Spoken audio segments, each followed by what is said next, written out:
السلام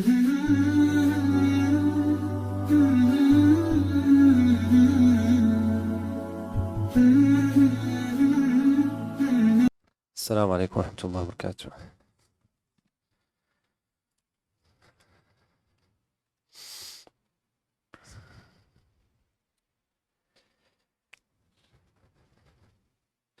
بسم الله الرحمن الرحيم، والصلاة والسلام على سيدنا محمد وعلى آله وصحبه أجمعين. رب اشرح لي صدري ويسر لي أمري واحلل عقدة من لساني يفقه قولي. Aujourd'hui, Inch'Allah, on va parler à propos des questions existentielles que tout le monde, peu importe la personne, musulman, non musulman, il pose ces questions. Et ces questions, c'est qui suis-je? C'est qui est moi? Pourquoi je suis là? On va y aller où? C'est quoi la fin? Après la mort, est-ce qu'il y aura quelque chose ou il n'y aura rien? Et c'est juste pour faire un brainstorming avec vous. C'est pas juste pour donner les réponses, mais juste pour vous pousser à aller apprendre, à aller chercher ces questions, à aller réfléchir et méditer sur ces questions-là. Parce que ici au Canada, on sait tous, c'est pas un pays musulman, c'est le système scolaire et tout.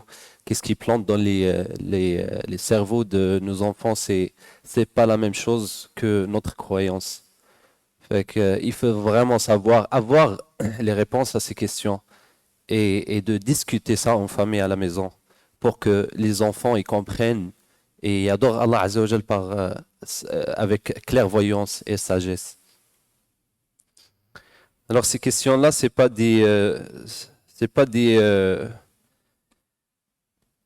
ne relèvent pas d'une philosophie lointaine, mais la nature même de l'homme, nul n'y échappe.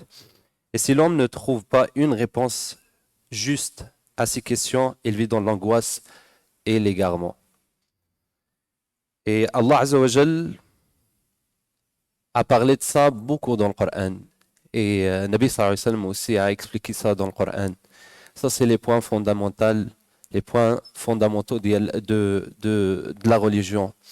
Et il y a un très grand savant qui s'appelle Ibn Ashur, Al-Tahir Ibn Ashur.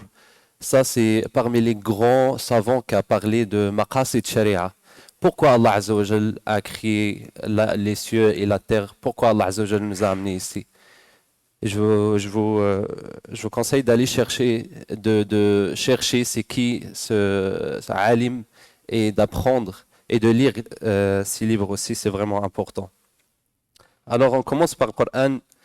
Allah Azza wa Jal il dit dans le Coran, Allahu alladhi khalaqa sab'a samawatin wa min al-ardi mithlahun yatanazzalu al-amru baynahun lita'lamu anna Allaha ala kulli shay'in qadir wa anna Allaha qad ahata bi kulli shay'in ilma.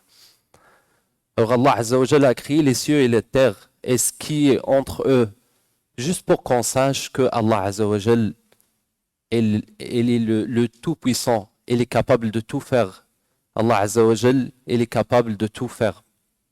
Allah Azza wa Jal a dit dans un autre verset ألم ترى أن الله يسجد له من في السماوات ومن في الأرض والشمس والقمر والنجوم والجبال والشجر والدواب وكثير من الناس وكثير حق عليه العذاب ومن يهن الله فما له من مكرم إن الله يفعل ما يشاء.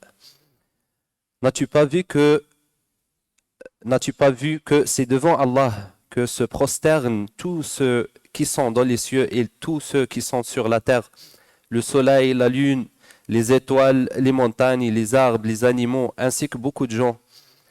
Et il y en a aussi beaucoup qui méritent le châtiment et quiconque Allah avilit n'a personne pour l'honorer car Allah fait ce qu'il veut. Alors toute la création qu'on voit subhanallah autour de nous, toute chose qu'on voit autour de nous, il y a une raison derrière sa création, subhanallah. Et Allah Azza wa Jalla dit dans le Coran, وَلَقَدْ أَنزَلْنَا لَكُمْ أَخْرَجْنَا لَكُمْ ضَرَأْنَا لَكُمْ. Allah Azza wa Jalla, il fait toute la création, c'est à notre service. Il nous a créés pour lui, pour l'adorer. Et Allah Azza wa Jalla a dit dans un autre verset, Allahu alladhi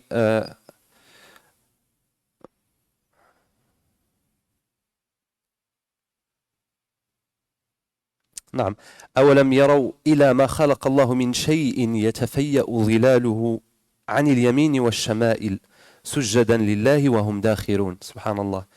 N'as-tu point vu que les ombres de toutes choses qu'Allah a créées s'allongent à droite et à gauche en se prosternant devant Allah en toute humilité. Subhanallah. Et Allah Azza wa Jalla dit dans le Coran aussi وَلَقَدْ كَرَّمْنَا بَنِي آدَمَ. Allah Azza wa Jalla, il nous a choisi, il nous a élus, subhanallah, il nous a bénis avec le cerveau et le choix et le libre arbitre de choisir qu'est-ce qu'on veut, de penser ce qu'on veut. Allah Azza wa Jalla, quand il a créé Sayyidina Adam, quand il a créé, il a donné le choix. Il avait dit ne mange pas de cet arbre, subhanallah. Il n'avait pas obligé, mais il avait ordonné, mais il a laissé le choix. Alors il faut savoir pourquoi Allah Azza wa Jalla, il nous a donné le choix. Est-ce que Allah Azza wa Jalla, il nous a juste créé comme ça de hasard, il nous a juste laissé sur cette terre sans raison, sans hikmah derrière ça? Allah Azza wa Jalla, il dit dans le Coran تبارك الذي بيده الملك وهو على كل شيء قدير الذي خلق الموت والحياة ليبلوكم أيكم أحسن عملا. Alors la vie, ça ne doit pas être une belle vie, on a tout ce qu'on veut. Subhanallah, j'étais au travail, il y avait subhanallah une personne qui est vraiment âgée et il ne croit pas à Allah Azza wa Jal, et il me disait pour moi, je ne trouve pas une réponse. Depuis que j'étais petit, je pense des questions et je ne trouve pas ces réponses. Il me disait pourquoi il y a autant de mal, pourquoi tout ce qui se passe à Gaza, pourquoi il m'a parlé d'un incident subhanallah, qui est arrivé à la Mecque, puis il y avait plus que centaines de morts, subhanallah. Puis il m'a dit pourquoi autant de mal, subhanallah. Et moi c'était juste une discussion comme ça dans le break.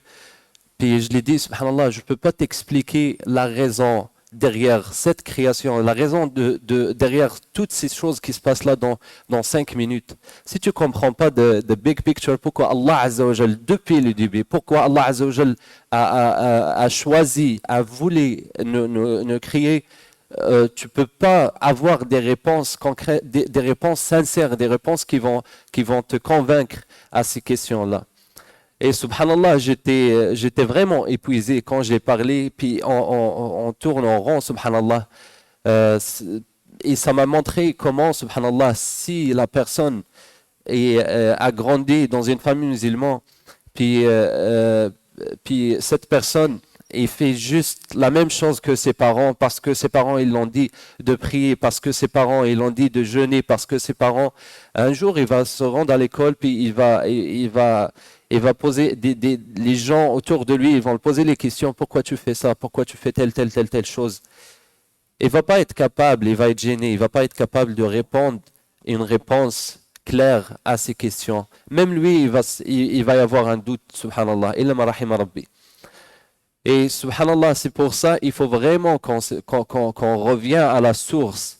On revient à la source qu'Allah Azza wa Jalla nous a donnée, qui est le Coran et la Sunna et l'Athar aux Sahaba ridwanullahi alayhim, pour parler de ces choses-là, pour connaître Allah Azza wa Jalla. On est là pour connaître Allah Azza wa Jalla. Allahu la yu'badu an jahl wa innama yu'badu an ilm. On ne peut pas adorer Allah Azza wa Jalla avec ignorance. Allah Azza wa Jalla, on l'adore avec clairvoyance, avec science. Et subhanallah, Allah Azza wa Jal, il veut qu'on s'approche à lui, il veut qu'on le connaisse d'abord. On ne peut pas adorer quelqu'un qu'on ne le connaît pas. Et il y a plein de choses pour connaître Allah Azza wa Jal. Il y a tafakkur fil ayat al-kawniyya, tafakkur fil ayat nafsiyya, de regarder le Coran, de lire les hadiths, de lire le Coran avec méditation, en pensant à ce qu'on lit, en réfléchissant à ce qu'on lit, subhanallah.